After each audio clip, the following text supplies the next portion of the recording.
حضرت امیر المؤمنین ایدہ اللہ تعالی فرماتے ہیں،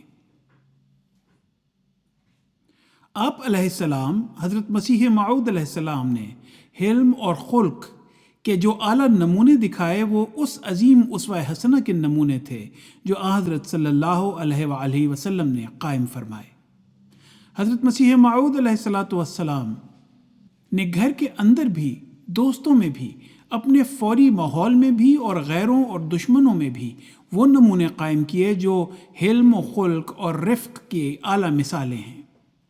کیونکہ دلوں کو فتح کرنے کا یہی ایک طریقہ ہے، اور جیسا کہ میں نے کہا آپ علیہ السلام کی بیعت میں آنے والے سے بھی اسی اعلیٰ خلق کی آپ علیہ السلام توقع کرتے ہیں۔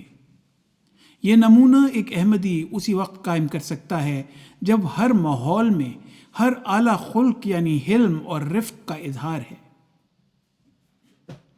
ایک شخص باہر غیروں کے سامنے تو حلم اور نرمی کے نمونے دکھانے کی کوشش کرتے ہوئے دوسروں کو قائل کرے، لیکن گھر کا ماحول اور آپس میں ایک دوسرے سے جو تعلقات ہیں وہ اس کے خلاف گواہی دے رہے ہوں، تو جس کو ہم تبلیغ کریں گے وہ جب قریب آ کر ہماری تصویر کا یہ رخ دیکھے گا تو واپس پلٹ جائے گا کہ کہتے کچھ اور ہیں اور کرتے کچھ اور ہیں، اور یوں ہمارے عمل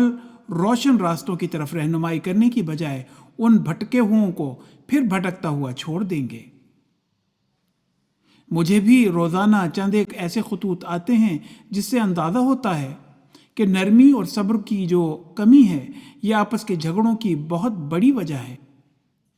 پس جس حلم اور رفق کی کمی پر حضرت مسیح موعود علیہ السلام نے فکر کا اظہار فرمایا ہے، اس زمانے میں تو شاید چند ایک ایسے ہوں جن سے آپ علیہ السلام کو فکر پیدا ہوئی، لیکن جماعت کی تعداد بڑھنے کے ساتھ بعض برائیاں بھی بعض دفعہ بڑھتی ہیں،